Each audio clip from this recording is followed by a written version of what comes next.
முஹம்மதா முஹம்மதா நம்முடைய பெயர்களுக்கு முன்னாடி முஹம்மத் அப்படின்னு சொல்லி நபி ஸல்லல்லாஹு அலைஹி வஸல்லம் அவருடைய பெயரையும் சேர்த்துதான் நம்முடைய பெயரை வைக்கக்கூடிய பழக்கம் நம்மள்ட்ட இருக்குது. அப்படி நம்ம பேர் வைக்கும் போது முஹம்மத் அப்படின்னு சொல்லி பேர் வைக்கிறோமா அல்லது முஹம்மத் அப்படின்னு சொல்லி பேர் வைக்கிறோமா அப்படின்றதான் இப்ப நம்ம பார்க்க போறோம். இந்த தேனை உங்களுக்கு கொடுத்ததின் மூலமாக நான் நிறைய பேர்த்துடைய பேரை தெரிஞ்சுக்கிட்டேன். எந்தெந்த ஊர்கள்ல இருந்தெல்லாம் நம்மளை ஃபாலோ பண்றீங்க, சப்ஸ்கிரைப் பண்றீங்க, நிறைய பேர்த்து கூட பேசக்கூடிய ஒரு வாய்ப்பு, அருமையான அந்த சந்தர்ப்பம் கிடைச்சது.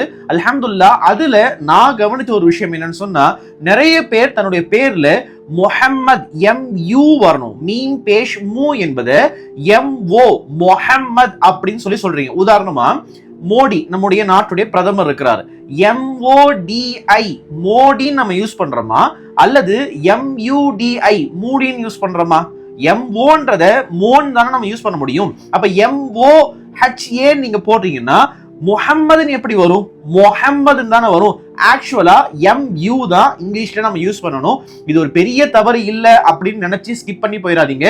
பேர் மாற்றம் தான் வரலாறுகளே மாறுவதற்கான காரணமாக அமையும். இன்னைக்கு நம்முடைய புழக்கத்துல மஸ்ஜித் அப்படின்றத கூட மஸ்ஜித்னு சொல்றது இல்ல, மாறாக மாஸ்க்னு சொல்ல பழகிட்டோம். மாஸ்க் அப்படின்றதுக்கும் அரபி வார்த்தையான மஸ்ஜிதுக்கும் எந்த சம்மதமும் கிடையாது. மஸ்ஜித சஜிதா செய்யக்கூடிய இடம் அதுதான் மஸ்ஜித். அத நாம மஸ்ஜித்னு தான் சொல்லணுமே தவிர நம்முடைய புழக்கத்துல எல்லாரும் மாஸ்க்னு சொல்றாங்க, நாமளும் மாஸ்க்னு சொல்ல முடியாது. ரெண்டாவது ஒரு விஷயம் என்னன்னு சொன்னா, இந்த தேனை ஏன் நீங்க CODல கொடுக்கறது இல்ல, கேஷ் ஆன் டெலிவரியில கொடுக்கறது இல்ல அப்படின்னு சொன்னா, கேஷ் ஆன் டெலிவரியில கொடுக்கறத பத்தி நமக்கு எந்த ப்ராப்ளமும் கிடையாது, கண்டிப்பா தாராளமா கொடுக்கலாம்.